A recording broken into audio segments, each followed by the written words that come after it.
بنگلہ دیش کی عوام کے اندر بڑی کلیئرٹی آ گئی ہے کہ یہ جو کچھ ہو رہا ہے آج بھارت بنگلہ دیش کی عوام کے ساتھ نہیں کھڑا ہوا. اور جب سے شیخ حسینہ واجد پاور سے گئی ہیں، کبھی ان کو یہ کہا جاتا ہے کہ یہ ہندوؤں کو دباتے ہیں، کبھی ان کو کہا جاتا ہے کہ یہ ہندو مائنورٹیز کے جو ہے وہ ریلیجس پلیسز کو جلا رہے ہیں، کبھی ان کو قتل کر رہے ہیں. ایک پراپر وکٹمائزیشن شروع ہوئی ہے جس کا ذکر محمد یونس صاحب نے ابھی حال ہی میں نیو یارک کے اندر سپٹمبر کے اندر ذکر کیا تھا کہ کس طرح سسٹمک انداز سے بنگلہ دیش کے خلاف انڈیا نے کمپین چلائی ہے. تو اب سوال $1 ملین کویشچن یہ ہے کہ کیا رول آف لا کو پروموٹ کرتے ہوئے کیا انڈیا جو ہے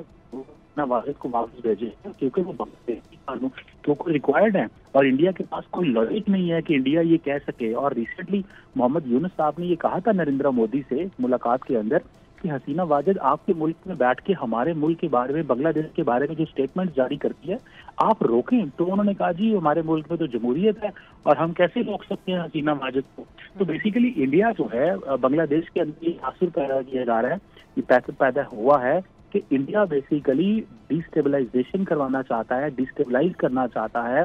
بنگلہ دیش کو اور انٹرفیئر کر رہا ہے ہمارے انٹرنل میٹرز میں. میں سمجھتا ہوں بھارت کے foreign minister doctor J Shankar جو ہے اور انڈیا گورنمنٹ جو ہے ان کی پاس اسپیس اور لیوریج بڑی کم رہ گئی ہے. وہ ڈیموکریسی کی بات کریں، وہ رول بات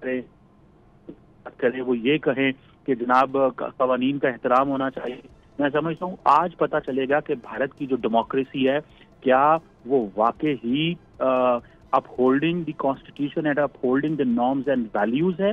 یا کہ وہ ایک شام ڈیموکریسی ہے کہ اس کے ڈبل سٹینڈرڈز ہیں کہ آپ بنگلہ دیش کی حسینہ واجد کے لیے تو ایک قانون ہے اور اپنے جو ان کے ابسکانڈر ہیں ان کے لیے ایک قانون ہے. ابھی حال ہی میں امریکہ سے ایک مجرم جو بھارت کو ریکوائرڈ تھا جب وہ آیا تو انڈیا نے کہا اور امریکہ کے اوپر پریشر ڈالا انڈیا نے کہ اس کو بھیجا جائے ہمارے ملک کے اندر.